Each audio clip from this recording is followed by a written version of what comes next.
December, I'm doing the Helium Comedy Club in Portland with Jay Mewes. So I feature for Jay Mewes from Jay and Silent Bob. Hell yeah. So we're going up there, and I'm definitely trying psychedelics because it's all legal there now. Oh, hell yeah, dude. Yeah. Is Jay going to do them with you?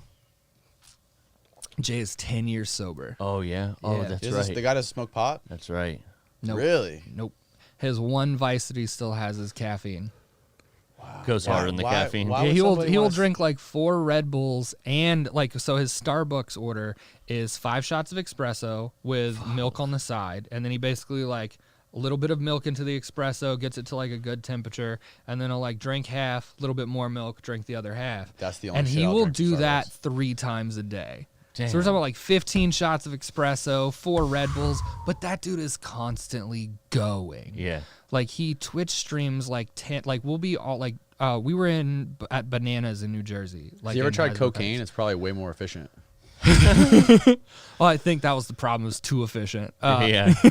No, we did the Bananas Comedy Club in Hasbrook Heights a couple months ago, and while we were there, he was Twitch streaming like 10 hours a day. All right, like split into like 2 5-hour sessions. Then we'd be at the club we had 2 shows a night, so we were at the club for like another 4 hours, like for both shows and stuff. So now we're at 14 hours now for his like work day, right? Then he still like goes back and he'll either like do an additional Twitch stream or he'll do like some promo content or stuff like, you know, for his Twitch stream.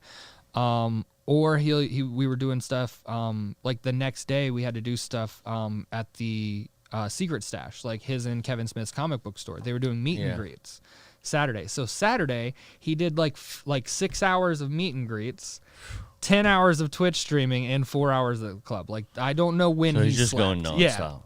Wow. But that's what 15 shots of espresso will do. What to made you. him want to quit everything?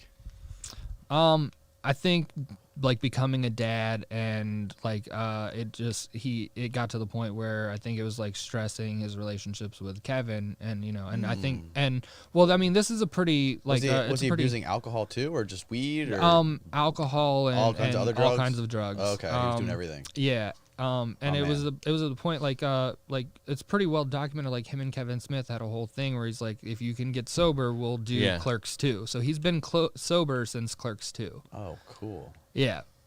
So I never saw that. Really? No.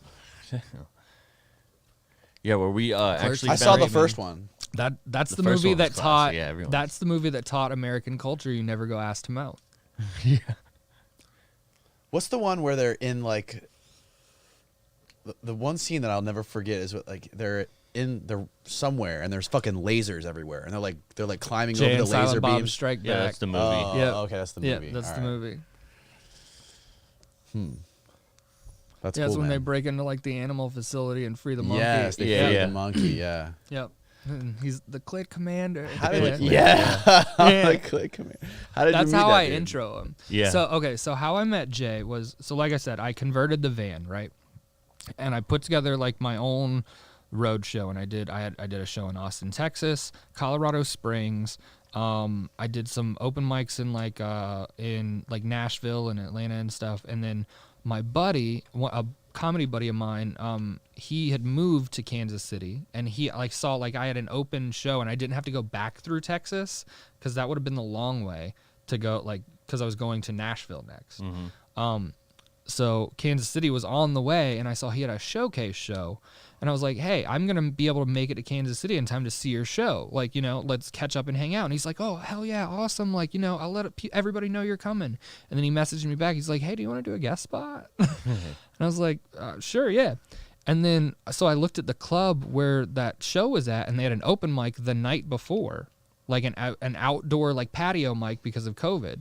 So I went I was like, I'm basically, instead of sleeping in the van here in Colorado, I'll just go ahead and drive, today, make it there, do the open mic, sleep in the parking lot there, then do the show the next day. Yeah. So I did the open mic, and the club owner was there. And so I met the club owner, and we got to talking, and then did the showcase the next night. And then after I made it home, the club ran a contest to open for Jay Mewes. And so I messaged them, like I submitted for the contest. I was like, hey, don't know if you remember me. I'm the guy from Florida, to Rob's friend, you know. I was like, you know, and submitted my video clip or whatever.